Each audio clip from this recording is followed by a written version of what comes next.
Today we're going to be implementing a basic database based on the ER diagram that I have in front of us right there on the Word document. So to start, we're going to open up SSMS, which I already have going. We're going to start with making a new table. And this is going to be the tflurp table.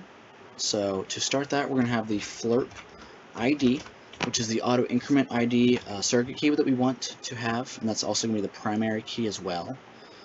So we're going to go ahead and make sure it is auto increment. And we're going to also make sure that it is the primary key. The flurp table should also have the flurp number. And this is also going to be an int, also not null. And then we're going to have the color of the flurp, and that's going to be inchar, also not null. And we're going to go ahead and save the table as tflurp. And then we're going to open up a new table, and where this is going to be the crump table. So it's the exact same thing. So we're going to have the crump ID. Still auto increment, still all the same stuff, and it's also going to be the primary key for this table. Crumps also have speed, which is going to be an inchar, also not null, and then we're going to have the date stamp. That one can be null though. For right now, we're also going to add the flurp ID, which will be the foreign key from the flurp table to this table right here. And because crumps must be contained by flurps, that is going to be a not null value. So we're also going to make sure this is a primary key. And we're going to save this table as tcrump. So there we go right there. We've got our two tables. Now we're going to make sure that flurp number and speed are unique, because according to the ER diagram, they are. So we're going to open up indexes and keys, add a new index, and call it flurp number. And that is good enough. So we're going to select the flurp number as the column name. And we're just going to make sure that it is a unique key. So that's all we've got to do there. We're going to go ahead and save it. And then we're going to do the exact same thing over here for the speed.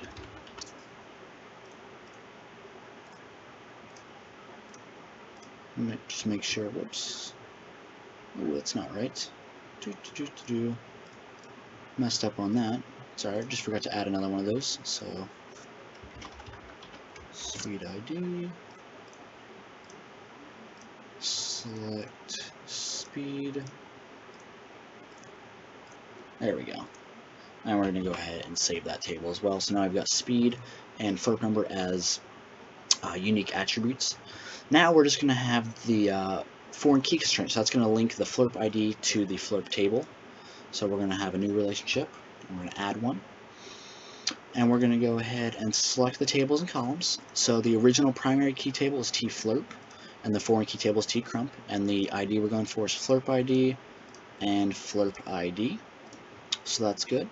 And then on the insert and delete specifications, we're going to have on delete cascade, and on update no action. So that means that when you delete something that has the foreign key of whatever is in here, it's going to update it in this table. So they're just kind of linked together. So we'll go ahead and save that, and it's going to ask if we want to save both tables. And then we can go ahead and show you how that actually works. So we'll go ahead and open up both the tables. So in the flurp table, we've got flurp ID 1, color red, we'll do 2, blue, and we'll do 3, green. Save that. And then over here in crumps, we're going to have fast, leave that null, flurp ID will do 1, oops, we'll do slow, 2, faster, and we'll do 1 again. So we've got these are linked to this table, so that means if we delete this row that has the flurp ID number of 1, and we actually delete it, and then we go ahead and refresh this one, it's actually going to delete both of the columns that had the flurp ID of 1. So pretty cool. That's all I got for you guys today.